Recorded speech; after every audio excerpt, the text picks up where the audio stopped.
Ok, então, boa noite a todos. Mais uma vez, vamos para a nossa terceira apostila, né? Continuando o nosso curso de Direitos Reais. A gente vai começar hoje a abordar propriedade. Beleza? Propriedade. A ideia Professor, é eu tenho uma fazer... dúvida. Diga, pode Essas ser. aulas gravadas estão sendo disponibilizadas onde? Estão disponibilizadas no prof.marcelo Timbó no YouTube. Ah, tá bom, obrigado. Tá bom? Valeu.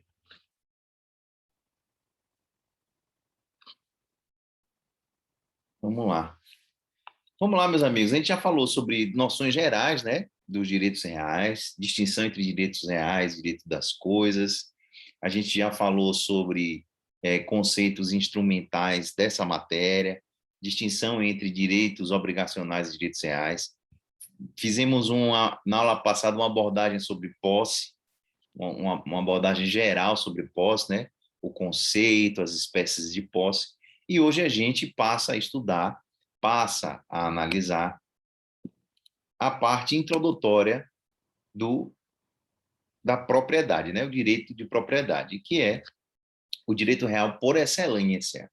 É o direito real, sim, mais completo que existe e é o símbolo, vamos dizer assim, inclusive evolutivo de vários ordenamentos. Alguns juristas eles têm uma tese de que para você analisar um ordenamento jurídico, uma das ferramentas principais é você fazer uma análise de como o instituto da propriedade é tratado naquele ordenamento. Para vocês terem uma ideia da importância do conceito de propriedade, né? Então, os direitos de propriedade, eles têm uma relação direta com um fenômeno econômico que é o fenômeno da escassez. A escassez está diretamente ligada à raridade do bem, né? E à possibilidade ou não daquele bem, material ou imaterial, vir a ser uma propriedade. Então, os direitos de propriedades, eles surgem no instante em que os recursos se tornam escassos. Tem uma relação direta com o valor de troca e o valor de uso do bem, né? Desde os primórdios, o indivíduo sempre procurou satisfazer suas necessidades, perdão, por intermédio da apropriação de bens, né? Inicialmente, o homem pertencia à terra, como acontece inclusive até hoje em algumas situações, né? Aqui no Brasil, por exemplo, em relação aos indígenas, a visão dos indígenas em relação à terra é que eles pertencem à terra, né? E com o tempo, essa balança se inverteu e a terra passou a pertencer ao homem. Então, a relação entre propriedade e liberdade, elas coincidem, inclusive, com o próprio surgimento do Estado. A noção de Estado surge quando esses conceitos, né, de propriedade e liberdade foram evoluindo. Então, o Estado ele surge justamente para proteger alguns direitos, como o direito de propriedade. Então, a propriedade e a liberdade têm uma relação direta com o surgimento dos estados e com a tutela que esses estados conferem a esses institutos. E como eu falei para vocês, o direito de propriedade é o direito mais completo dos direitos reais, né? É o título básico no nosso Código Civil em relação aos direitos reais, é o direito real mais completo, por isso a gente estuda ele em primeira mão. O direito de propriedade, ele vai conferir ao seu titular amplos poderes sobre a coisa.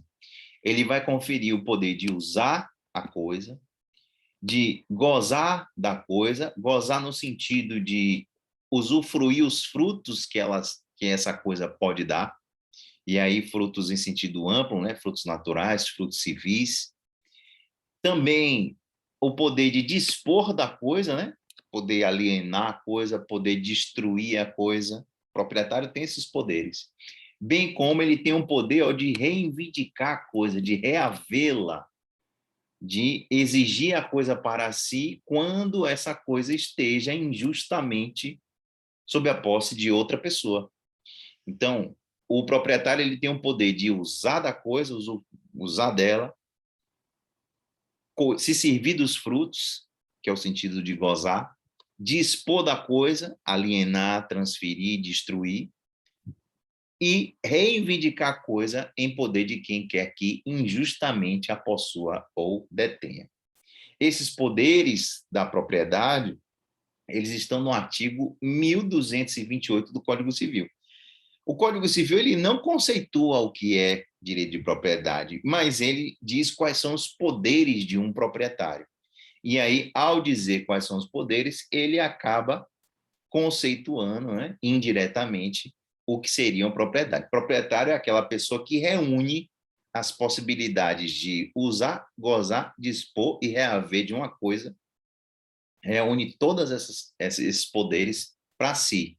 Essa pessoa que reúne todos esses poderes para si é o proprietário. Então, quando essas prerrogativas se acharem reunidas em uma só pessoa, nós estamos diante da propriedade, direito de propriedade, e estamos diante, especificamente, do que se chama de propriedade plena. Propriedade plena é aquele tipo de propriedade que reúne todos os poderes inerentes à propriedade. A gente vai ver que esses poderes eles podem ser fatiados. O proprietário ele pode continuar com a possibilidade de dispor da coisa, de reavê-la, mas ele pode passar o poder de usar a coisa para a terceira pessoa. Então, ele pode não estar, em determinado momento, reunindo em si todos os 4 poderes do direito de propriedade. Mas, quando ele reúne esses 4 poderes, a gente chama de propriedade plena. Então, propriedade plena é aquela que reúne os poderes de usar, gozar, dispor e reaver a coisa.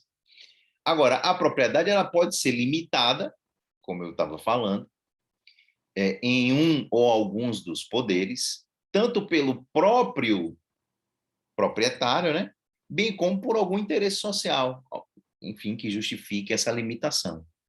Então, o que é uma propriedade limitada? É uma propriedade que não reúne os 4 poderes. Em um determinado momento, o proprietário ele passou um desses poderes ou mais de um desses poderes para a terceira pessoa. Um exemplo é no usufruto, que a gente vai estudar aqui, o usufruto. O usufruto é o direito, no usufruto, né? O direito de usar e gozar da coisa fica com uma figura chamada usufrutuário, aquele que vai se beneficiar da prerrogativa de usar da coisa e de colher os frutos dela. E o proprietário, ele passa a ser chamado no proprietário, porque ele vai manter apenas os poderes de dispor e reivindicar a coisa. Beleza? Então, o usufrutuário, ele acaba exercendo 2 poderes inerentes à propriedade e, em razão desse desmembramento, o usufrutuário passa a ter um direito real sobre a coisa alheia chamado de usufruto. Usufruto é um direito real da coisa alheia que reúne os poderes de usar e gozar da coisa.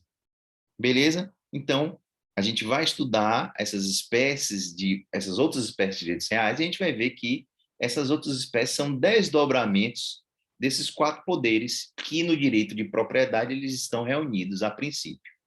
Beleza? Professor, e quando as limitações elas vêm de norma? Por exemplo, no direito ambiental, o proprietário tem que fazer uma distância do rio para a construção de uma casa, por exemplo. Como essa limitação da propriedade, ela advém do quê? Porque aí, aqui o senhor fala que se dá o poder do domínio, né? Nesse caso, a limitação vem da lei, da norma. A limitação do direito de propriedade, ela pode surgir, né? Ela tem como fonte tanto a vontade do proprietário pode ter essa vontade, bem como ela pode surgir, ela pode ter como fonte a lei. Ela pode ser uma limitação ex lege, como a gente fala, é uma limitação prevista na própria lei. Você citou um exemplo bom. Por exemplo, em direito ambiental, nós temos alguns espaços especialmente protegidos, né? Especialmente estabelecidos lá no Código Florestal, mas em outras legislações, como, por exemplo, as APPs, Área de Preservação Permanente, né? APP é um espaço especialmente protegido, uma determinada faixa de área, que vem prevista na própria legislação, o próprio Código Civil ele estabelece o que é APP. Por exemplo, ao longo do curso de um rio, a margem do rio é considerada APP, Área de Preservação Permanente. A depender do tamanho do rio, né? A depender do tamanho, da largura desse rio, essa faixa de APP ela vai aumentando. Nessa faixa de APP, há uma limitação do direito de propriedade, porque o proprietário ele não pode exercer todos os poderes, ele tem algumas limitações. Ele tem um dever de manter as características naturais daquela região, daquela área. E aí nós temos também outros exemplos de espaços especialmente protegidos, como unidade de conservação, e aí são várias espécies de unidade de conservação de proteção integral e de uso sustentável. São, enfim, nós temos várias modalidades, vários exemplos no direito ambiental de limitações do direito da propriedade, em que as pessoas não podem exercer em sua plenitude o seu direito de propriedade. Porque, por exemplo, dispor da coisa, o poder de dispor da coisa, como a gente vai ver, envolve o poder de destruir.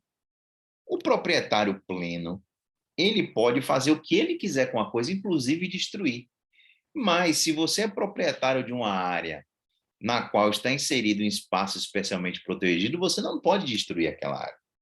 Se você destruir, você vai ser condenado a reparar aquela área ou a compensar aquele dano ambiental. Então, em algumas hipóteses, por vontade do próprio proprietário ou por vontade da lei, né, ex lege, nós teremos algumas limitações do direito de propriedade, no qual o proprietário não vai poder exercer todos os poderes, mas apenas alguns dos poderes inerentes ao direito de propriedade. Beleza? O próximo ponto da apostila é uma distinção entre o direito à propriedade do direito de propriedade em si. Quando a gente se refere a direito à propriedade, estamos fazendo referência ao direito estabelecido no caput do artigo 5º da Constituição, que se refere, na verdade, a uma prerrogativa ampla de todo sujeito vir a ser proprietário de um bem. Então, o direito à propriedade, no artigo 5º, o termo foi utilizado no sentido de ser o direito fundamental que as pessoas têm de se tornarem proprietários. Então, é a garantia fundamental, assim como a vida, a liberdade, a igualdade e a segurança, as pessoas têm um direito fundamental de serem proprietários, de terem para si coisas imateriais e materiais, estabelecerem uma relação de propriedade com aquelas coisas. Então, quando a gente fala que, por exemplo, a garantia à inviolabilidade do direito da propriedade, nós estamos fazendo referência a esse direito da propriedade, a este conceito amplo do caput do artigo 5º da Constituição Federal. Então, o que está sendo protegido no caput do artigo 5º da CF é o direito a ter direitos, o direito a ser proprietário, o direito de ser proprietário. Então, o que se protege são os futuros direitos reais que podem vir a fazer parte do universo patrimonial de qualquer pessoa. É a segurança da prerrogativa de poder ser proprietário. Beleza? Deste direito à propriedade decorrem, por exemplo, o direito à moradia, que todos têm como garantia fundamental, né? A pessoa tem direito a ter pelo menos um imóvel como moradia. E em relação a esse imóvel, na qual a pessoa more, né? Na qual a pessoa resida, esse imóvel vai ter uma proteção especial. Esse imóvel é uma propriedade com uma proteção especial. O ordenamento ele protege mais essa propriedade do que as demais propriedades. Também, ó, do direito à propriedade deriva a imunidade do imóvel da residência, a penhora, a impenhorabilidade. Olha aí as garantias que o imóvel residencial tem, né? Está lá na Lei 8.009, de 1990, que trata lá do bem de família. Também, ó, outro aspecto decorrente do direito à propriedade são as modalidades de usucapião, né? Usucapião é a prescrição aquisitiva. Depois de um tempo, aquela pessoa que estava ocupando um determinado imóvel ou determinado bem móvel, o usucapião existe tanto para bem móvel quanto imóvel, ela se torna proprietária de acordo depois de um lapso temporal. Esse tempo vai mudar, a gente vai estudar aqui a usucapião de acordo com determinadas situações, de acordo com a boa-fé, de acordo com o justo título, mas o fato é que o direito de se tornar proprietário pelo decurso do tempo deriva do direito à propriedade esculpido no caput do artigo 5º da Constituição. Beleza? Então, é um estímulo ao usucapião especial, né, seja ela urbana ou rural, é um estímulo à primeira unidade imóvel, à obtenção da primeira unidade imóvel. A gente vai ver que a usucapião especial rural ou urbana se destina ao primeiro imóvel residencial da pessoa. Então, aquela pessoa que não tem um imóvel, ela pode adquirir com mais facilidade do que em relação aos prazos de usucapião padrão, usucapião ordinária, né, extraordinária. A gente vai ver isso também. Essa usucapião especial, ela deriva do direito à propriedade. Agora, nós temos também, no próprio artigo 5º, lá no inciso 22, o chamado direito de propriedade. Então, o que é o direito de propriedade? É o direito previsto no artigo 5º, inciso 22, que preceitua que é garantido o direito de propriedade aos sujeitos. Esse direito aqui já está se referindo à propriedade que a pessoa já possui, não a prerrogativa ampla de vir a possuir propriedades, mas sim está ligado, faz referência ao direito à proteção aos bens já adquiridos pela pessoa. Ou seja, os bens que já fazem parte do patrimônio daquele determinado indivíduo. Beleza? Decorrem do direito de propriedade, por exemplo, o fato de que a desapropriação só se dará nos casos previstos em lei. Então, é uma garantia do proprietário saber que ele só perde a propriedade dele se acontecer alguma das hipóteses previstas em lei. Fora essas hipóteses previstas em lei, contrariamente à sua propriedade. Então, faz referência a uma propriedade que ele já tem. Também, ó, decorre do direito de propriedade a proibição de confisco expropriatório de bens,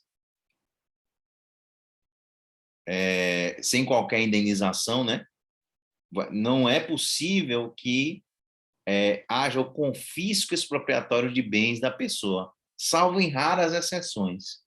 Em raras exceções, como, por exemplo, no caso da pessoa que usa o imóvel para fazer plantio de psicotrópicos, é uma das raríssimas exceções em que é possível o confisco expropriatório deste imóvel sem nenhum direito à indenização.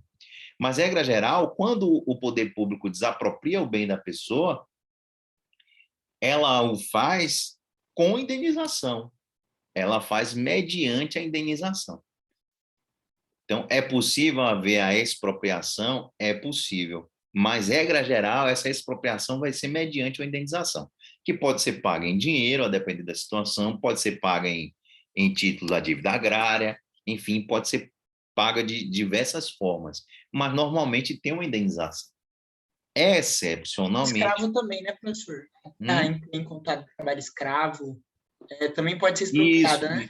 Exatamente. O caso da propriedade na qual o proprietário desenvolve trabalho escravo. É outro exemplo, bem lembrado.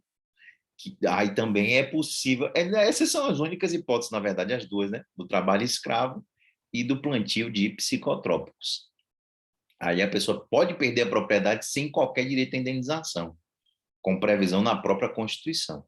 Também decorre do direito de propriedade a garantia da casa. Então, né, a garantia da inviolabilidade do seu domicílio, né?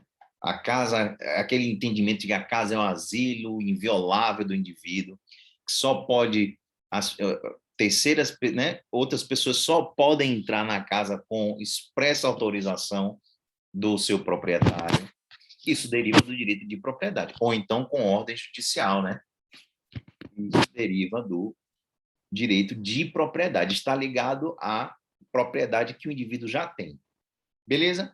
Então, atenção a essa distinção, porque eu já vi isso em prova de concurso de magistratura. Distingue o direito à propriedade do direito de propriedade.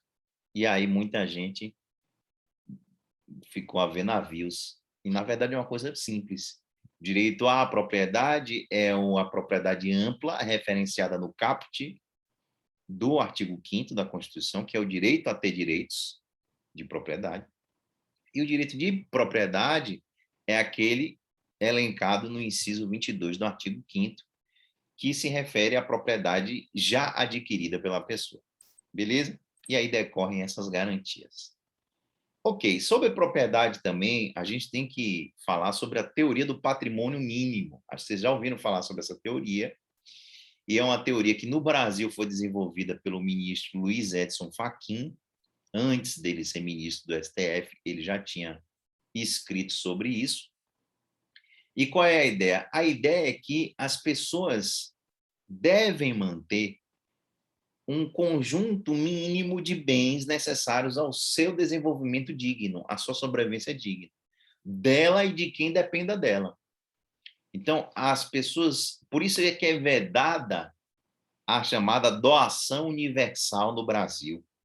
No Brasil é vedada a doação de todos os bens sem uma reserva de uma garantia mínima de bens suficiente para a subsistência desse doador. Então, a teoria do patrimônio mínimo, com base na dignidade da pessoa humana, ela funciona como um limitador do direito de propriedade. Um limitador da prerrogativa de dispor da coisa. Porque, a princípio, você pode dispor do que você quiser que for seu. Né? Tudo que é seu, você pode vender, pode destruir. Se você for proprietário, você pode fazer. A não ser em algumas exceções, né, que a gente já viu aqui, previstas em lei. Mas, regra geral, você tem a prerrogativa de fazer o que quiser.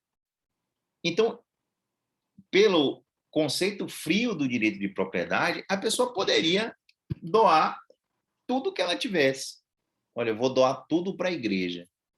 Em tese, poderia fazer isso. Só que, como isso afeta a vida digna da pessoa e afeta especialmente a vida digna de eventuais dependentes dessa pessoa, foi construída essa teoria, a teoria do patrimônio mínimo, para estabelecer que a pessoa pode dispor livremente da sua propriedade, mas desde que ela mantenha um mínimo para a sua subsistência. Estando autorizado o juiz, né, o ordenamento jurídico, mais representado, né, pelos magistrados, estão autorizados a desfazer, inclusive, a declarar nulo o negócio jurídico no qual a pessoa disponibilize todo o seu patrimônio. Com base nessa teoria, inclusive, é que algumas doações feitas a igrejas têm sido revertidas, elas têm sido revertidas na justiça, porque tem situações em que a pessoa doa praticamente seu patrimônio todo e, depois de um tempo, fica com dificuldade de sobreviver. E aí é possível fazer a reversão dessa doação, ou pelo menos de parte dessa doação, com base na teoria do patrimônio mínimo. É por isso que o artigo 548 do Código Civil, quando vai tratar do contrato de doação, ele diz que é nula a doação de todos os bens sem reserva de parte ou renda suficiente para a subsistência do doador. Beleza? Então, teoria do patrimônio mínimo está importante. A base dela é no princípio da dignidade da pessoa humana, né? Na manutenção de um mínimo existencial para a subsistência, de um patrimônio mínimo para a subsistência do sujeito. Beleza? Então, está intimamente ligado ao princípio da dignidade da pessoa humana. Breve notícia histórica sobre o direito da propriedade, né? Do jus ao munus. No início, meus amigos, das civilizações, a propriedade tinha uma feição comunitária. É como acontece, por exemplo, até os dias atuais com as comunidades indígenas aqui no Brasil, né? Algumas comunidades indígenas, o solo pertence a toda a tribo, a oca, né? A oca tem alguns formatos que algumas civilizações indígenas vivem no Brasil até hoje, que, na verdade, a oca, por exemplo, é uma moradia de parte da comunidade, não é de uma pessoa apenas. Então, a propriedade tem uma feição comunitária, né? É uma forma diferente. Inclusive, os índios, eles, em algumas... há um tempo atrás, eu não sei se hoje ainda tem isso, mas muitas tribos no Brasil, elas tinham o hábito de ficar num determinado território por um período de até 5 anos, depois elas se mudavam. Justamente já com a visão de utilização do solo ou dos recursos naturais, né, com base à manutenção da diversidade, né, do bioma. Então, a comunidade indígena fincava posição em um lugar, passava um período, né, até 5 anos, depois se mudava para outro lugar, justamente para preservar a natureza. Porque na visão indígena, a casa do índio é o próprio planeta, é a própria natureza, enfim, é outra forma de relação, né? O índio ele tem noção de que ele está inserido em um universo de vegetação, de fauna, visão filosófica diferente, né, do homem moderno, do ser humano moderno, que tem uma visão antropocêntrica. Até hoje nós temos essa visão de que o homem estaria acima das demais espécies, né? Coloca o ser humano como numa posição de destaque, o que é um engano, né? Na verdade, é um engano, porque estamos aqui de passagem e essa espécie humana aí, que é recente, como nós estamos caminhando, em breve ela vai ser extinta.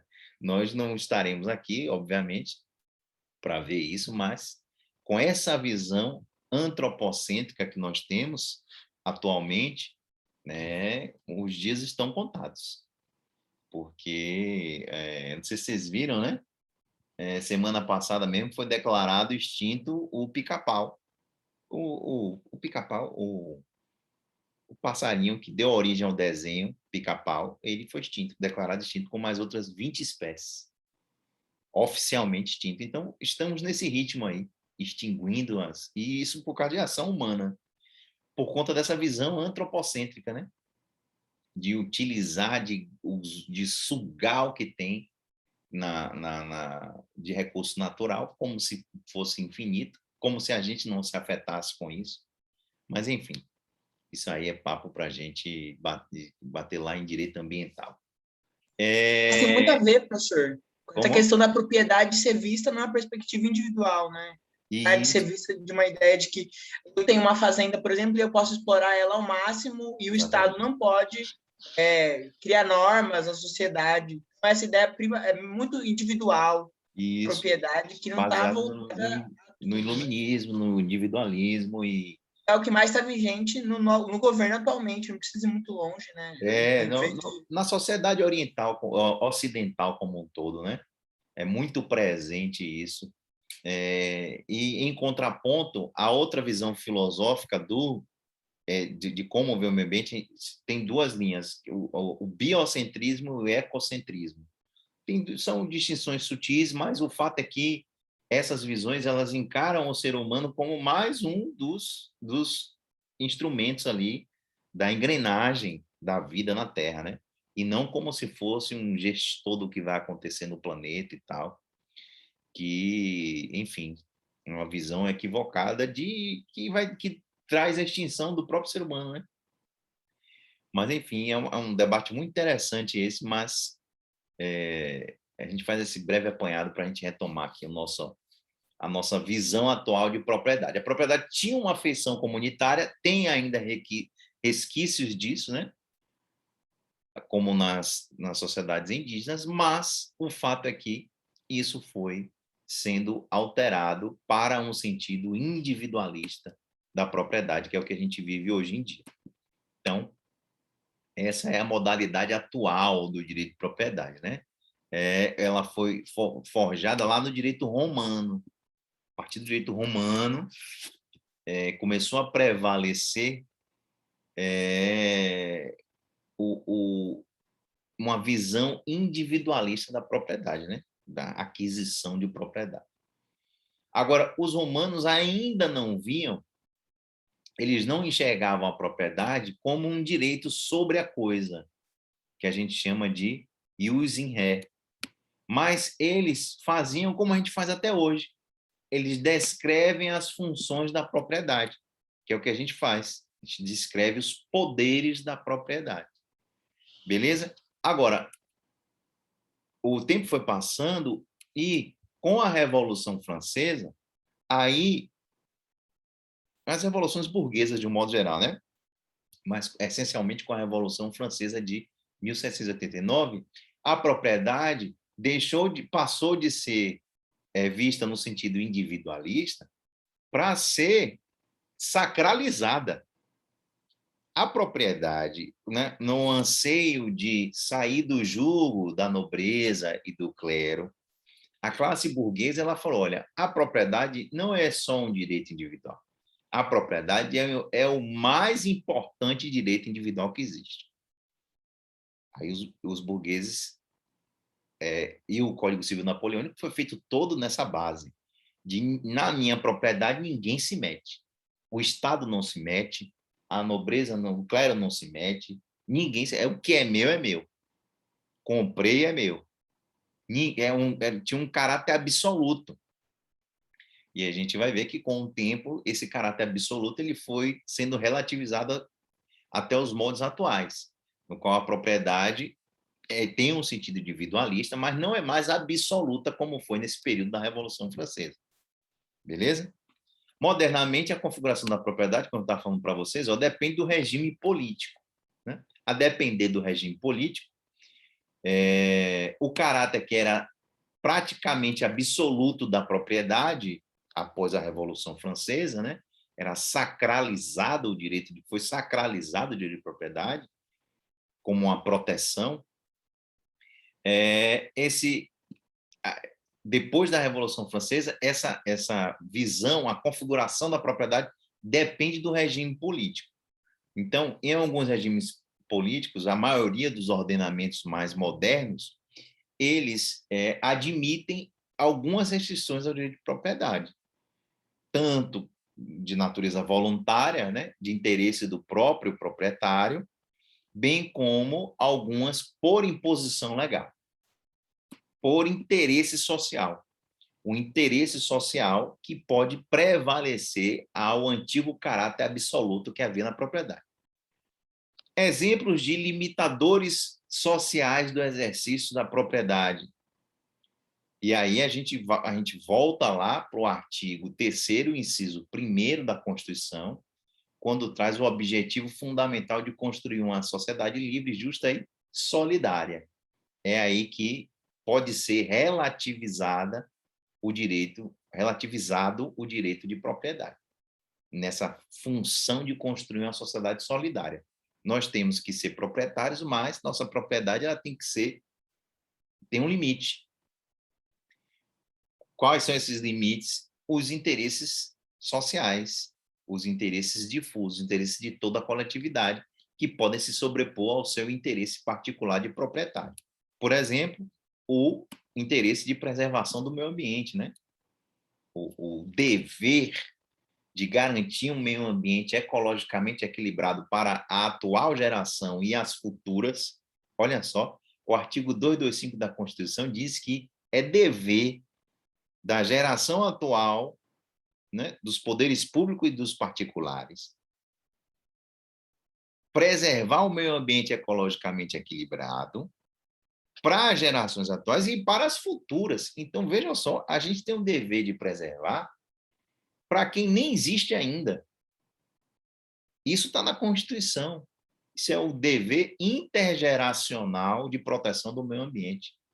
Intergeracional porque vai além da nossa geração e pô, isso é lindo. Isso é realmente, se tem um direito altruísta na Constituição, é a proteção do meio ambiente ecologicamente equilibrado, porque não está se pensando só na geração atual, mas nas gerações futuras. É a preservação da qualidade socioambiental para quem ainda nem nasceu. Então, você pode exercer o seu direito de propriedade? Pode, mas se você começa a colocar em xeque a qualidade socioambiental da vida das futuras gerações, seu direito de propriedade pode ser limitado. Você pode até perder essa propriedade. Então, existem esses limitadores do exercício de propriedade, né? Também, a preservação do patrimônio histórico, é por isso que os bens são tombados, né? Alguns bens são tombados. Por que os bens são tombados? Porque eles têm uma função histórica, um valor histórico especial. E aí, nesse caso, o proprietário, ele não vai poder exercer todos os direitos da propriedade. Ele não pode, por exemplo, destruir a coisa tombada.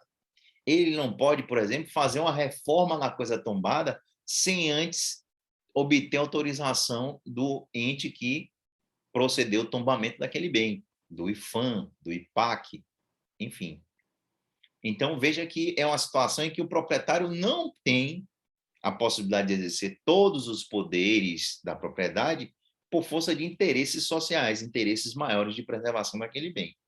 Também, proteção de área indígena pode ser tido como outro exemplo de uma limitação do exercício da propriedade prevista na Constituição. Também, outras limitações, uma restrição relativa aos direitos de vizinhança, né? Existem limites no exercício da sua vizinhança. Então, você não pode perturbar o sossego, perturbar a saúde, perturbar a segurança do seu vizinho no exercício do seu direito de propriedade.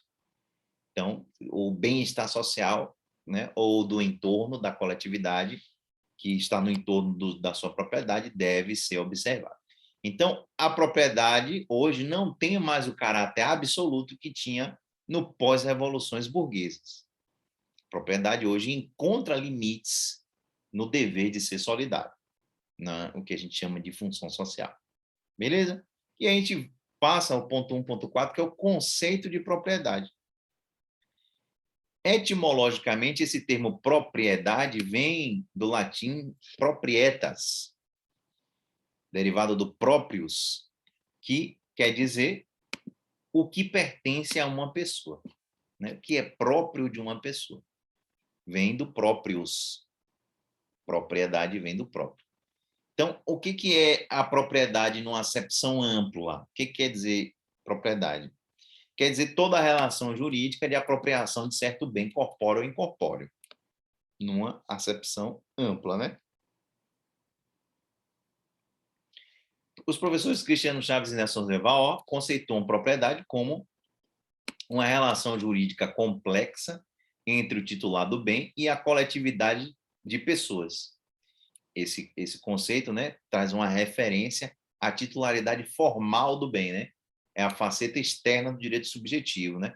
A relação entre o proprietário e toda a coletividade que deve respeitar aquele direito de propriedade.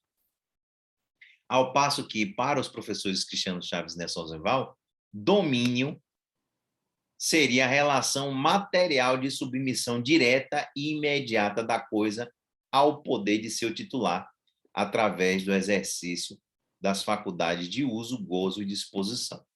Então, como a gente já já referiu aqui nas aulas anteriores. Por exemplo, o locador de um imóvel, ele possui a propriedade do imóvel, mas ele não está com o domínio, e quando aquele bem estiver locado, né? Quem exerce o domínio é aquela pessoa que a gente chama de locatário, que é aquele que, mediante um pagamento mensal, usa e goza do bem. Beleza? Então, o conceito de propriedade dos professores Chaves e Rosenval, eles trazem essas duas facetas, né? Essas duas facetas do direito de propriedade. Agora, o Código Civil ele não faz distinção. No Código Civil, a gente não vai ver uma distinção clara entre os termos propriedade e domínio. Pelo que a gente entende que essas expressões são como sinônimas. É igual coisa e bem. Coisa e bem, a doutrina faz uma distinção, né, do que é coisa, o que é bem, que a gente já viu aqui, mas o Código Civil em si, ele usa como sinônimo. Uma hora ele fala coisa, outra hora ele fala bem, mas se referindo ao mesmo objeto das relações jurídicas. Propriedade e domínio é a mesma coisa. Mesma coisa. O Código não faz uma distinção. Então, as distinções doutrinárias, elas perdem um pouco a razão de ser, né, sobre essa abordagem legalista, né, sobre essa abordagem com esse viés do próprio Código, porque o Código não faz distinção. Beleza? E o Código oferece um conceito de propriedade, então, professor? Não. Como eu mencionei para vocês, o Código ele não traz uma definição do que seja propriedade. O que ele faz é enunciar quais são os poderes inerentes ao proprietário. Quem é proprietário? Está o artigo 1228 dizendo: o proprietário é aquele que tem a faculdade de usar, gozar, dispor e reaver a coisa. Usar, gozar, dispor e reaver a coisa do poder de quem quer que injustamente a possua. Então, aquele que reúne esses poderes de usar, gozar, dispor e reaver é o proprietário. É a figura do proprietário. É o direito subjetivo patrimonial mais completo que existe. O professor Washington de Barros Monteiro diz que é o direito real por excelência, o eixo em torno do qual gravita o direito das coisas. Como afirmado, a organização jurídica da propriedade varia de país a país, né? De acordo com o contexto histórico, de acordo com o ordenamento, de acordo com o passar do tempo, né? Por essa razão, Lacerda de Almeida trouxe uma importante definição. E isso aqui é muito legal, essa frase. O direito das coisas é a expressão jurídica do estado atual da propriedade. Exatamente. O estado atual da propriedade é a expressão jurídica do direito das coisas. Você quer estudar o direito das coisas em determinado país, determinado ordenamento, você tem que estudar a propriedade. Primeira coisa que tem que fazer, como é que aquela propriedade é exercida. Beleza? Então, a gente não tem um conceito único de propriedade ao longo da história, porque isso vai depender do regime político, do momento histórico do país. Então, o melhor caminho, qual é o melhor caminho? É focar nos elementos constitutivos do direito da propriedade em determinado país, em determinado ordenamento. Por isso, a gente passa agora a focar nos elementos constitutivos da propriedade no Brasil. Então, como a gente viu, o artigo 1228 enumera os chamados poderes elementares do proprietário, que são usar a coisa, gozar, dispor e reaver a coisa de quem justamente a possui. Vocês vão ver muito essas expressões, isso cai em prova, os termos em latim referente a usar, gozar, dispor e reaver. É o jus fruendi, jus utendi, jus abutendi e rei vindicatio. E os abutendi, os fruendi e os utendi e rei vindicatio são os poderes inerentes. Usar é ius utendi, gozar ius fruendi. Veja que faz uma referência até melhor a expressão em latim, né? Porque o direito de gozar da coisa é justamente de fruir dela. Fruir é você absorver, né? Reter os frutos, naturais ou civis. E aí o Código se vale da expressão gozar dela, fazendo referência à possibilidade de fruir. Abutende quer dizer dispor, né? Faz uma referência à possibilidade de dispor do bem, de destruir o bem ou de vender, alienar para uma outra pessoa, doar o bem. E reivindicar-se a possibilidade de reivindicar a coisa. Tá bom? Quando todos os elementos estiverem reunidos em uma só pessoa, a gente já viu, ó, nós estamos diante da propriedade plena. Agora, se nós estivermos diante de uma propriedade em que não haja um ou mais de um desses poderes, nós estamos diante da chamada propriedade limitada. Então, vamos ver cada um desses poderes aqui. Ó. Juízo tende é o poder de usar a coisa. É a faculdade que o dono tem de servir-se da coisa, de utilizá-la. Utilizar é a melhor expressão. Utilizar, né? Usar da coisa. Do jeito que ele acha que é conveniente. Então, uso tende é o poder de usar a coisa. Usar é tirar da coisa todos os serviços que ela pode prestar, sem que haja modificação da sua substância, né? Porque a modificação da substância está relacionada ao jus abutendi, a possibilidade de dispor, tá bom? Então, o jus utendi, que é a possibilidade de usar a coisa, de utilizar a coisa, faculta ao proprietário a possibilidade de empregar a coisa em proveito próprio, no proveito de terceiro, não utilizar a coisa, guardar a coisa, manter ela inerte. Então, ele tem a possibilidade de usar ou não. Beleza? Agora, a utilização tem que ser sempre dentro dos limites da função social da propriedade, que a gente vai ver aqui com calma.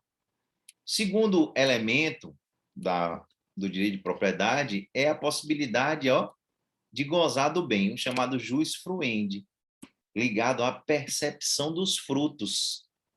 O jus fruendi, ele se exterioriza na percepção dos frutos e na utilização dos produtos da coisa.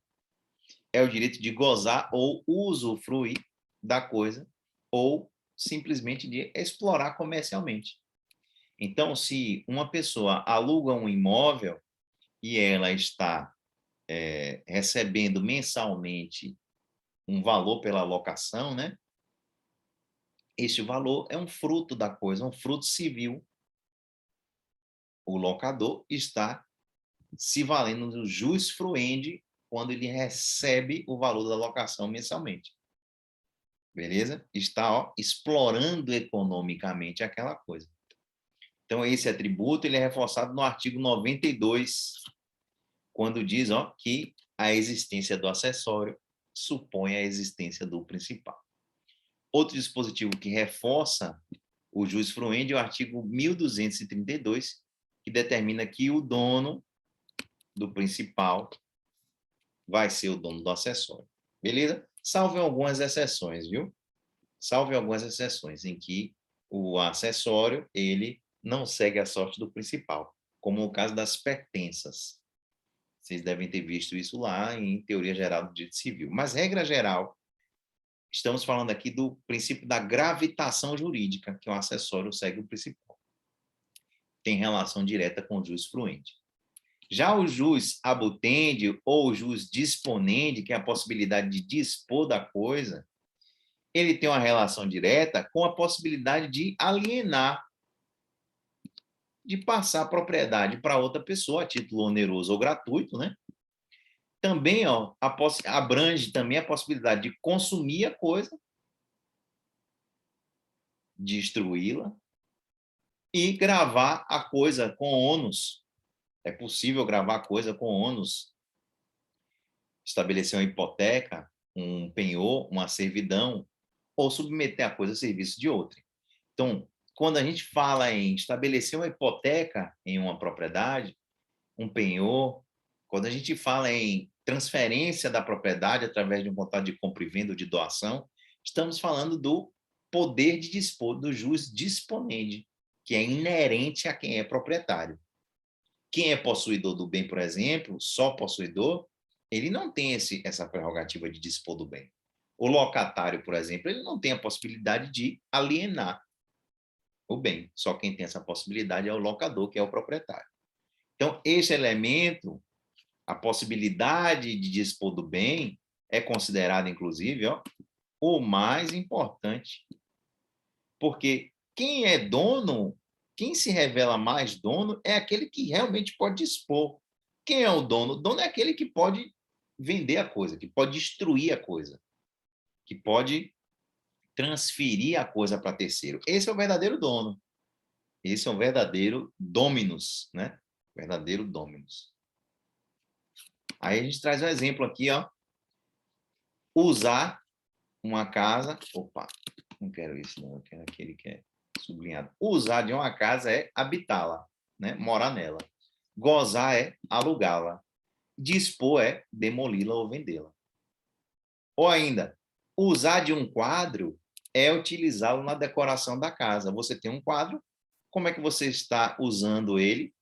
Como é que é o poder de usar? Você coloca na parede e fica se deleitando, e decora a sua casa.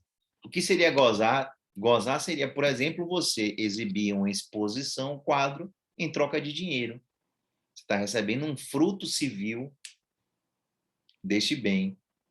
Você está gozando dele, fruindo do bem.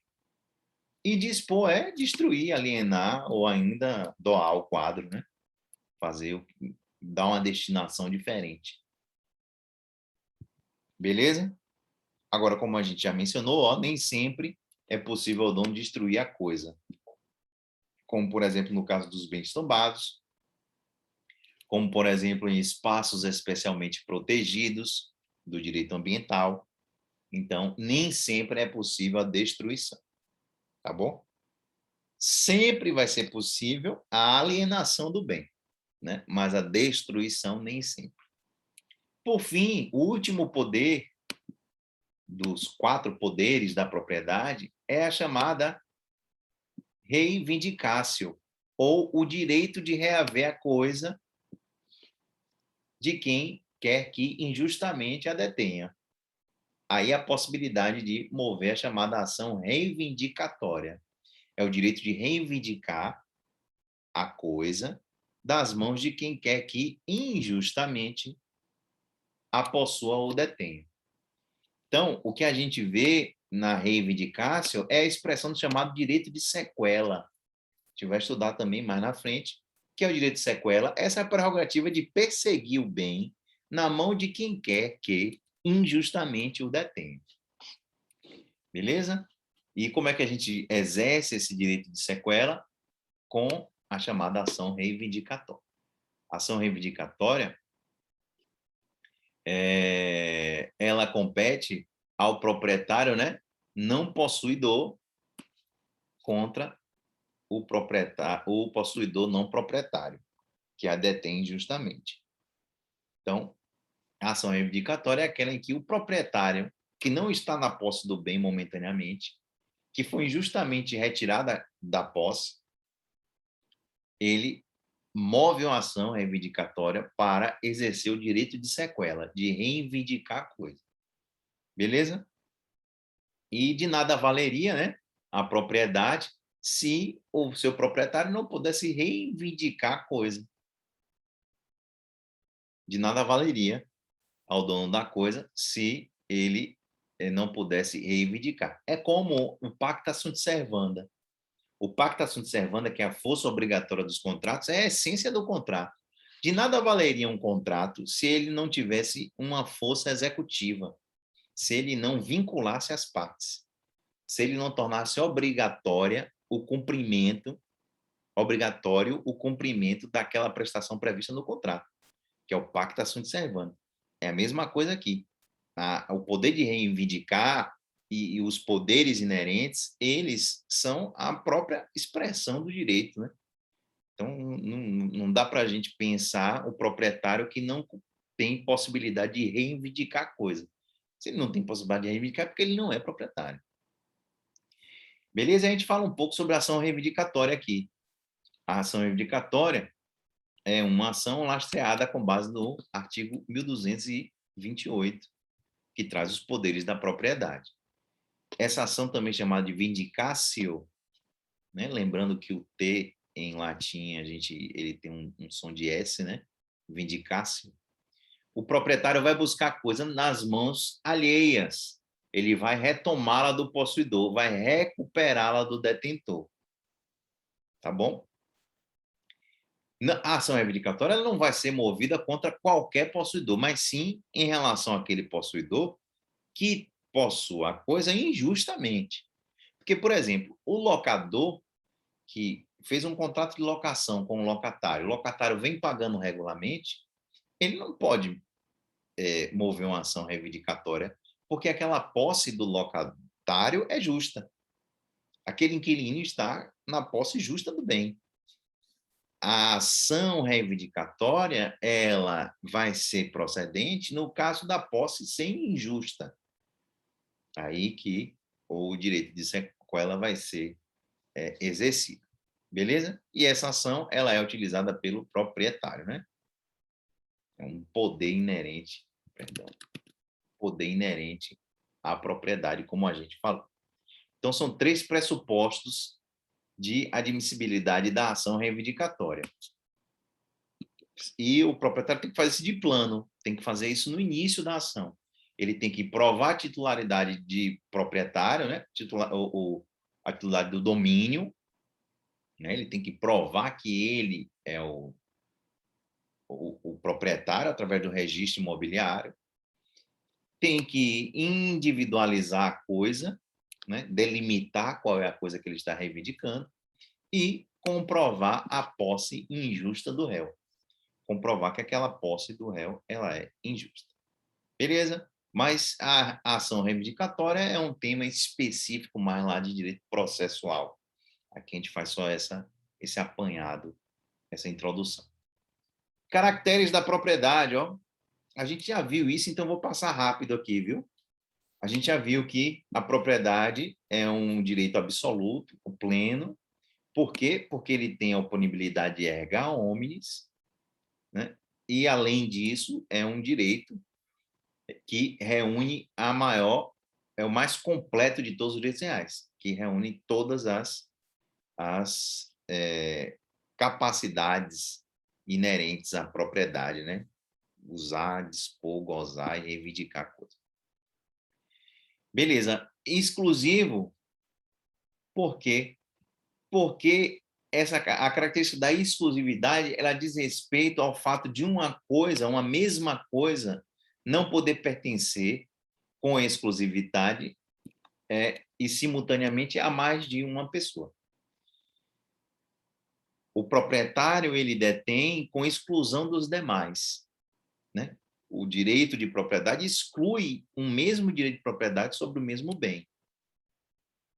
Ah, professor, e o condomínio? O condomínio mantém essa característica. O condomínio, só quem pode utilizar o bem em condomínio são os seus titulares. Não é o fato deles dividirem entre si em cotas ideais ou cotas reais, né? Não é esse fato que faz com que a exclusividade desapareça, porque a exclusividade quer dizer o seguinte, que pertence àquelas pessoas específicas e não a terceiros. Beleza? Perpétuo quer dizer que o direito ele vai durar enquanto o seu titular desejar, a vida inteira dele, inclusive se ele falecendo, vai passar para os seus sucessores. Então, esse é um direito que ele tende à perpetuidade, ele tende a durar perpetuamente, né? A perpetuidade, inclusive, subsiste independentemente do efetivo exercício. É claro que, desde que não sobrevenha alguma causa extintiva dessa propriedade. A pessoa pode perder a propriedade, por exemplo, se o imóvel, a fazenda, não estiver exercendo a sua função social. É possível a perda da propriedade. Mas, regra geral, a propriedade ela é perpétua. Ela vai durar. E também, ó, essa característica, elástico, aqui é uma criação de Orlando Gomes, né? Do gênio Orlando Gomes, que quer dizer o seguinte, é no sentido de que a propriedade pode ser distendida ou contraída ao seu exercício, conforme se lhe adicione ou subtraia poderes. Elástico quer dizer que aqueles 4 poderes, eles podem ser retirados alguns, ou ele pode voltar a ter os 4 poderes reunidos em si. Então, essa característica de ser elástico o direito da propriedade Orlando Gomes quer dizer, na verdade, a possibilidade de estender ou contrair o exercício do direito de propriedade. Beleza? Objeto da propriedade. O que pode ser objeto da propriedade, meus amigos? Tudo aquilo que não foi excluído por força de lei. Tudo que não foi excluído por força de lei e que tiver algum interesse econômico, o interesse econômico está ligado à raridade do bem e ao seu poder de uso, né? Ao poder de uso do bem, à raridade dele, porque não vai haver direito de propriedade de um bem abundante, por mais valor de uso que ele tenha. Por exemplo, o oxigênio que a gente respira é o bem mais importante que existe na nossa existência, né? Sem oxigênio, a gente, 2 minutos, 3 minutos, estava todo mundo morto. E por que ninguém se torna proprietário do oxigênio? Ainda não se torna proprietário, né? Porque em breve, do jeito que está indo aí, daqui a pouco o oxigênio vai ser vendido. Aliás, no Japão já é. No Japão, tem alguns lugares, acho que na China também, nos grandes centros urbanos, que eles são tão poluídos que tem uns totens, umas casinhas, uns locais assim, que você compra oxigênio. Que a pessoa sente falta de ar, e você vai lá e compra, me dê aqui um pouquinho, aí você cheira o oxigênio para passar bem o dia, porque o oxigênio já está se tornando raro. É essa balança aí, do valor de uso e valor de troca. Então, tudo pode ser alvo do direito da propriedade, né? Desde que tenha alguma valoração econômica, isso tem relação direta com a escassez, né? A abundância e a escassez. A água, por exemplo, meus amigos, há 100 anos atrás, não se vendia, não se pagava pela água no Brasil, porque existia ela, todo mundo tinha acesso à água, de um modo geral, né? De modo abundante. A sociedade foi crescendo, a utilização da água é cada vez mais tenebrosa, e o que foi que acabou acontecendo? A gente acaba, hoje em dia, a gente tem que pagar. A gente não paga tecnicamente pela água, porque a água tem um regime jurídico diferente, especial, que a água é considerada um bem coletivo, um bem de todos. Quando a gente paga a Embasa, por exemplo, a gente está pagando a ela pela distribuição da água na nossa casa, pelo tratamento e distribuição, não pela água em si. A água em si, ela é bem de toda a coletividade, viu? Mas a gente hoje paga pela distribuição da água. Por quê? Porque houve uma mudança de 100, 150 anos para cá. A água, que era um bem acessível a todos, ela foi se tornando escassa, foi se tornando objeto de propriedade, em tese, né? Como eu falei para vocês, a água ela pode ser apropriada, mas no nosso regime jurídico, a água especificamente é um bem jurídico que pertence a todos. Mas o fato é que, para ser objeto de propriedade, tem que ser tudo aquilo que não seja excluído por lei e tenha algum valor econômico. Beleza? Podem ser objeto da propriedade tanto bens corpóreos como bens incorpóreos, né? Bens corpóreos, é bem fácil essa acepção, móveis e imóveis, bem fácil a gente entender. E bens incorpóreos também podem ser objeto de direito da propriedade. Quanto aos bens imóveis, o artigo 1229 do Código Civil diz o seguinte, a propriedade abrange o solo, propriedade dos imóveis abrange o solo, perdão, a propriedade do solo, né, dos imóveis, abrange o espaço aéreo e o subsolo correspondente. Então, você, quando é titular de uma propriedade, de um imóvel, de uma casa, de uma fazenda, o espaço aéreo e o subsolo também faz parte da propriedade. Agora, em altura e profundidades úteis ao seu exercício, não podendo o proprietário opor-se a atividades que sejam realizadas por terceiros a uma altura ou profundidade tais que não tenha ele interesse legítimo de impedi-las. Ou seja, o proprietário de um imóvel, de uma fazenda, ele não pode impedir que um avião passe por cima. Nem pode impedir que a Embasa perfure no subsolo uma instalação de rede de esgoto, ou que o metrô passe por debaixo do terreno. A propriedade abrange o espaço aéreo e o subsolo, mas desde que em uma altura e profundidade úteis ao seu exercício. O que passa dessa possibilidade já não pertence mais ao proprietário particular, mas sim à comunidade, né? Aí, no caso, pertence à União. A União que é detentora do subsolo, dos recursos minerais e tal, e do espaço aéreo, de um modo geral. Fato é que a propriedade abrange o solo e o subsolo, desde que correspondente a uma área, a uma altura, né, e profundidade úteis ao seu exercício. Beleza? O parágrafo único do 1230 preceitua. Professor? Diga. Não, é só porque é uma coisa curiosa que até a gente aprende quando a gente estuda abuso de direito. Aquele caso de um francês que tinha um terreno e aí passava um dirigível por cima do terreno dele, ele colocou várias estacas de madeira pontiagudas para impedir que o dirigível passasse por cima. E aí, na época, isso foi caracterizado como um abuso de direito exatamente por essa noção de que existe um limite, né, a esse direito de propriedade e tal. Boa, Camila. Bom exemplo. É por isso que o Código Civil repete até o que trazia o Código Civil de 1916, esse 2002 trouxe esse conceito de que o exercício de propriedade ele vai até um limite. A partir daí, esse exercício reverte de lícito para ilícito, configurando o abuso de direito, como você mencionou bem aí. O artigo 1230, parágrafo único, ele diz, ó, a propriedade do solo não abrange jazidas, minas e demais recursos minerais. Isso pertence à União. Os potenciais de energia hidráulica, os monumentos arqueológicos e outros bens referidos por leis especiais.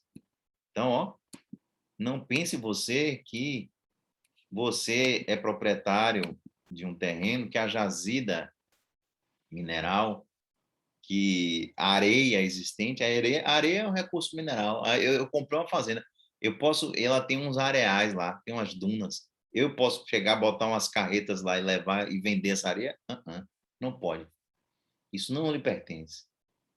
A propriedade do terreno, sim, mas as jazidas, minas e demais recursos minerais não pertence, não abrange a propriedade do solo, como diz o parágrafo único do artigo 1230. O proprietário do solo tem o direito de explorar os recursos minerais de emprego imediato na construção civil, desde que não submetidos à transformação industrial, obedecido disposto em lei especial. Então, por exemplo, se você vai explorar em um terreno areia, você tem que ter uma autorização do DNPM, que virou nesse governo ANM, Departamento Nacional de Mineração, virou Agência Nacional de Mineração. Os governos fazem essas coisas, né? Mudam o nome só para dizer que fez alguma coisa diferente. No final, normalmente, enfim, não vou nem começar a falar sobre isso, que, enfim, é a ANM que regula, que vai lhe dar uma autorização para você fazer pesquisa e uma autorização para você fazer lavra, que é distinta. Você pode ter autorização, inclusive, para pesquisar jazida, solo, mas se você não tiver autorização de lavra, você não pode. E aí, inclusive, é crime. Inclusive, sim, tem alguns tipos previstos em lei especial. Beleza? Então, pertencem ao proprietário, além do solo em si, né? Também, ó, os acessórios do principal, né? Os frutos, produtos e benfeitorias. Também podem ser objeto da propriedade alguns bens incorpóreos. E aqui, na verdade, tecnicamente, como a gente já falou, é forçado chamar de propriedade, por exemplo, o direito autoral, a gente chama ele de propriedade. Por quê? Porque os direitos intelectuais, eles normalmente, eles possuem uma característica que os direitos corpóreos, os direitos materiais não possuem, que é a chamada ubiquidade. O que é a ubiquidade? Ubiquidade é a possibilidade de utilização de um bem simultaneamente por diversas pessoas. Então, por exemplo, uma Garota de Ipanema, uma música. Garota de Ipanema, ela pode ser usufruída, ela pode ser escutada por milhares de pessoas simultaneamente ao redor do mundo. O que não acontece com a propriedade tradicional de bens corpóreos. O seu carro, por exemplo, só você pode dirigir ele. Ninguém pode dirigir simultaneamente o mesmo carro. Ou você está dirigindo, ou outra pessoa. Ou você está na sua casa, em sua sala, ou no seu jardim fazendo um churrasco, ou é outra pessoa. Não dá para ter duas pessoas ao mesmo tempo. Ou pode até ter um grupo de pessoas, mas há uma limitação. Os bens incorpóreos, eles possuem a característica da ubiquidade, que é a possibilidade de utilização daquele bem simultaneamente por diversas pessoas. Então, é por isso que lá no direito da propriedade intelectual há uma crítica ao termo propriedade ligado aos direitos incorpóreos, aos bens incorpóreos. Beleza? Mas, em tese, e a gente usa essa expressão propriedade material, propriedade intelectual, a própria Constituição fala, se referindo à propriedade de coisas incorpóreas. A Constituição fala, por exemplo, propriedade de marca, propriedade, né, de direito do autor, enfim, há referência a bens incorpóreos. Mas, tecnicamente, há uma disparidade aí. É por isso que há uma corrente que defende que os bens incorpóreos deveriam ser enquadrados como uma terceira categoria, um tertio genus, uma espécie de categoria diversa dos, então, direitos obrigacionais e reais, então, existentes. Seriam uma coisa híbrida. Há uma possibilidade exclusiva de explorar economicamente o bem incorpóreo, é verdade. Só quem explora economicamente de uma música, por exemplo, é o seu autor. O livro criado é o seu autor, por um período, inclusive, até cair em domínio público. Mas, em tese, a utilização de uma criação artística ela pode ser usufruída, ela pode ser, né? Pode ser utilizada aquele bem material por diversas pessoas simultaneamente. O que não condiz, o que não é verdade, o que não se adequa à propriedade tradicional corpórea. Beleza? Agora, esse termo propriedade de bens incorpóreos ou propriedade intelectual ou imaterial é bastante utilizado. Tá bom? Bastante utilizado. O que vai acontecer é uma ficção jurídica em relação aos bens incorpóreos, chamado, né, de direito de exclusivo patrimonial por um período determinado. Você vai ter a prerrogativa de, se você for titular dessa propriedade imaterial, você pode explorar economicamente por um período. Por exemplo, as marcas têm um período de 10 anos, pela Lei 9279 de exploração. Só que esse período de 10 anos ele pode ser renovado sucessivamente. Por isso que a marca pode ter uma empresa que tem uma marca há 70 anos, 80 anos, é possível. Agora, por exemplo, patente, uma patente de invenção, tem um período específico de 20 anos e ela não pode, e acabou. Depois do prazo da patente, aquela criação ela vai cair em domínio público e qualquer pessoa vai poder se utilizar daquela criação sem precisar pagar pelo direito patrimonial do inventor. Beleza? Então tá aí, é uma propriedade diferente. Veja que já é uma coisa diferente também da perpetuidade que a gente viu, né? Da propriedade clássica. A propriedade clássica, a gente acabou de ver a característica da perpetuidade, não tem essa característica em relação às propriedades imateriais. É outra distinção. Outra distinção. Tá bom? Função social da propriedade, ou das propriedades, para terminar a aula de hoje, para terminar a apostila, né? a gente percebe que a função social, ela está prevista, meus amigos, não só na Constituição, mas no próprio Código Civil. O Código Civil de 2002, em várias passagens, ele deixa claro que a função social deve ser respeitada nos institutos clássicos do direito, como contratos, como propriedade. E aí, aqui, não ficamos de fora, né? Então, o professor Eros Roberto Grau tem uma passagem muito interessante, né, falando sobre a evolução da propriedade, sintetizando bem o momento atual que a gente vive, dizendo que a revanche da Grécia sobre Roma, da filosofia sobre o direito. Por quê? Porque a concepção romana é aquela que justifica a propriedade por sua origem. Ou seja, proprietário é aquele que recebe o bem, seja por uma relação de família, dote, né, o casamento, enfim, que está mais vinculado à estabilidade do patrimônio. Essa é a ideia romana de propriedade. Já a ideia grega, a ideia mais filosófica, a ideia aristotélica de propriedade, é que a propriedade ela deve existir em função de seu fim, do serviço que aquela propriedade pode prestar para a sociedade, para determinado seio social, né? Então, o professor Eros Grau disse que atualmente houve uma chamada revanche de Grécia sobre Roma, porque a propriedade no modelo romano, né, baseada na sociedade patriarcal, patrimonialista, enfim, que vê a propriedade como algo apenas transferível pelas relações de família, de dote e focada na estabilidade do patrimônio, ela sucumbe à ideia filosófica de Aristóteles, né, identificado com o período grego, que justifica o exercício da propriedade pelo seu fim, pela sua função social. Então, a gente retoma, né, a ideia lá dos gregos.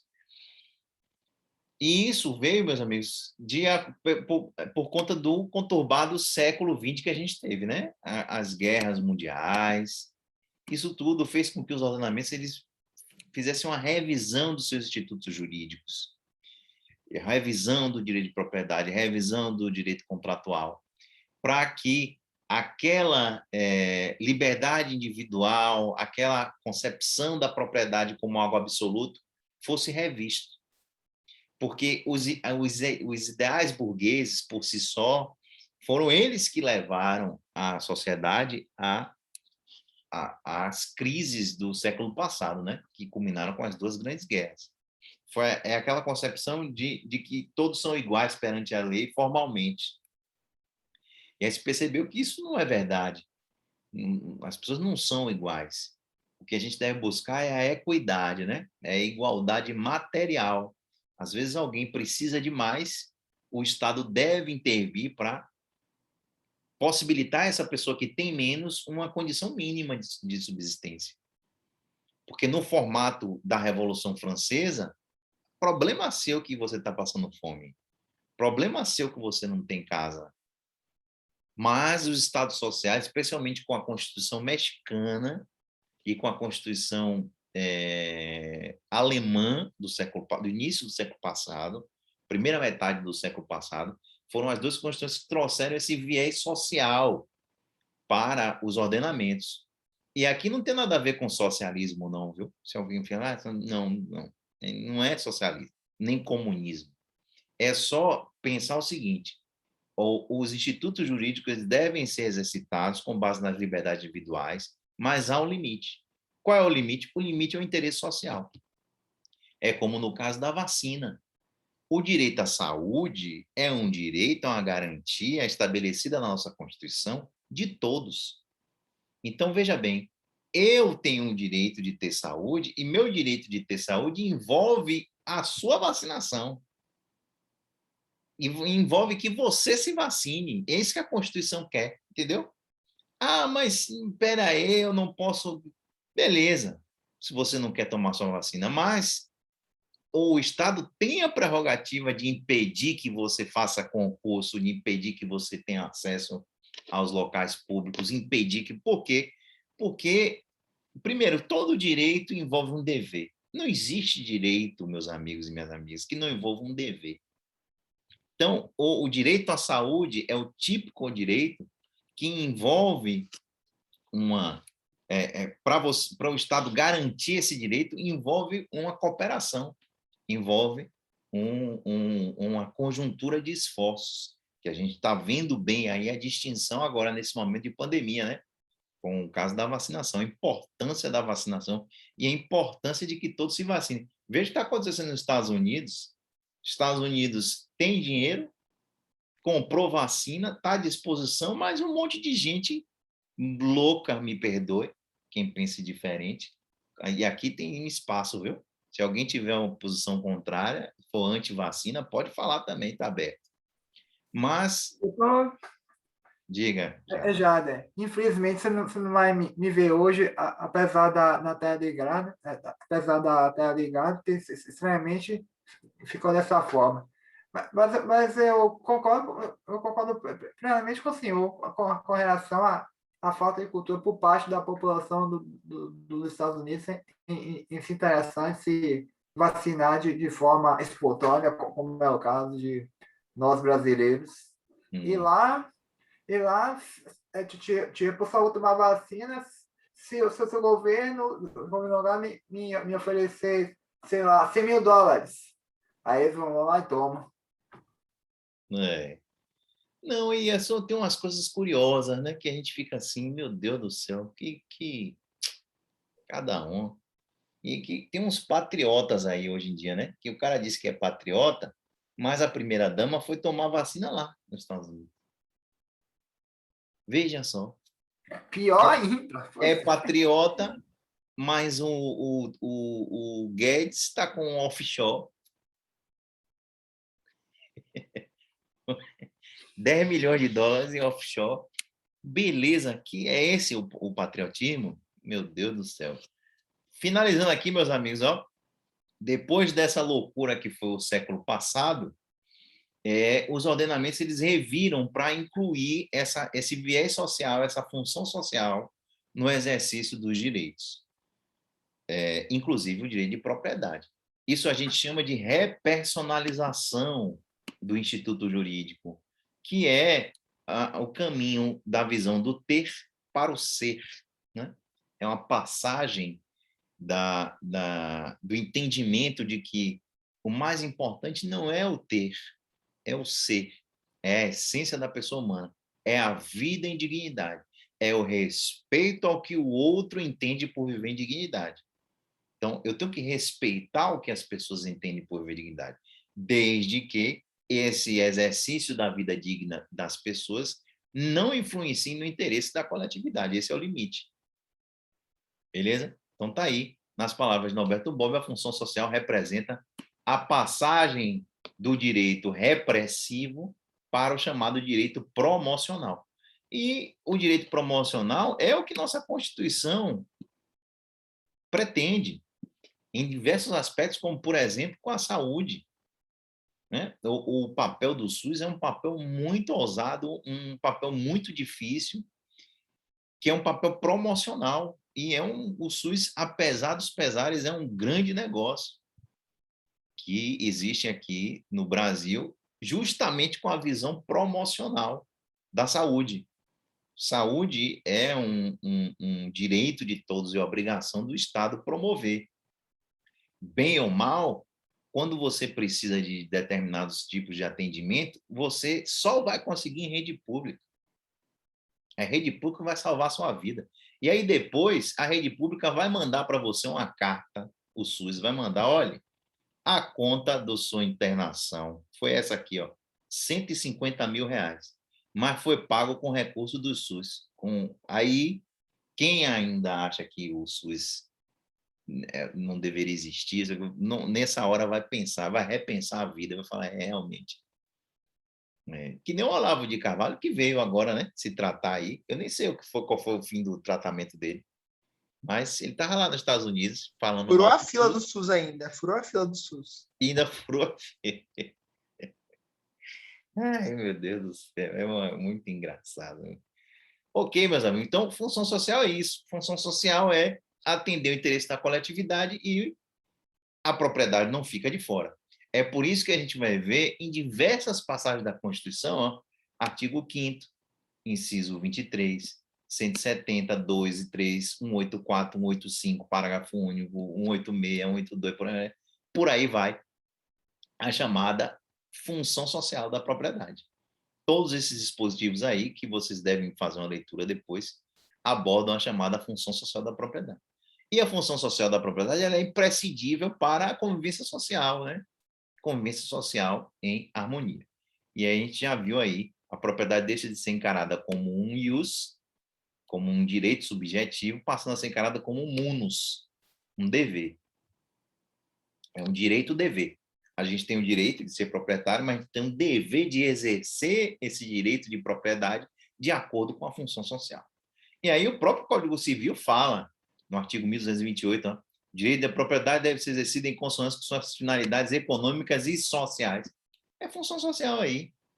Função social. De modo que sejam preservados a flora, a fauna, as belezas naturais, o equilíbrio ecológico, o patrimônio histórico e artístico, bem como evitar a poluição do ar e da água. Uma coisa linda isso aqui, né? Esse parágrafo 1º do artigo 1220 é lindo. Uma teoria linda. A meta é conseguir aplicar isso, né? Na prática. Mas tá aí, função social. Um exemplo. Outro exemplo da importância da função social é o artigo 2035, parágrafo único, que diz, olha só,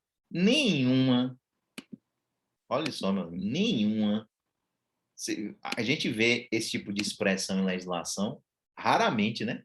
Nenhuma, é um negócio assim, não é toda hora que a gente vê, mas nenhuma convenção prevalecerá se contrair preceitos de ordem pública, tais como os estabelecidos por este Código, para assegurar a função social da propriedade e dos contratos. Então, nada que contrarie a função social dos contratos ou da propriedade vai prevalecer. Nada. Isso essa norma está lá no final do código, quase ninguém lê, mas ela é importantíssima. E o juiz pode se valer disso aqui quando ele quiser aplicar a função social da propriedade, aplicar a função social dos contratos e por aí vai. Beleza? E, por fim, a gente não deve confundir a função social da propriedade, né, que é um fator conformador, né, da propriedade, adaptador da propriedade à sua função social, com outras limitações do direito de propriedade impostas pelo ordenamento. Que a gente vai ver que existem outras limitações, como, por exemplo, as limitações de direito de vizinhança, limitações de direitos administrativos, como desapropriação, requisição do imóvel, por aí vai. Função social é outra espécie de limitação. É uma função derivada do dever de construir uma sociedade solidária. Mas nós temos outras limitações que a gente vai ver. Beleza? Meus amigos, chegamos aí. Encerramos aí a apostila. Essa apostila eu já mandei para vocês? Não, né? Eu ia perguntar isso agora, professor. Você não mandou ainda não. Se puder mandar arriscada, vai ser ótimo. Vai ser ela, então. Peraí. Salvar. Por favor, vocês coloquem essa apostila no grupo aí de vocês, viu?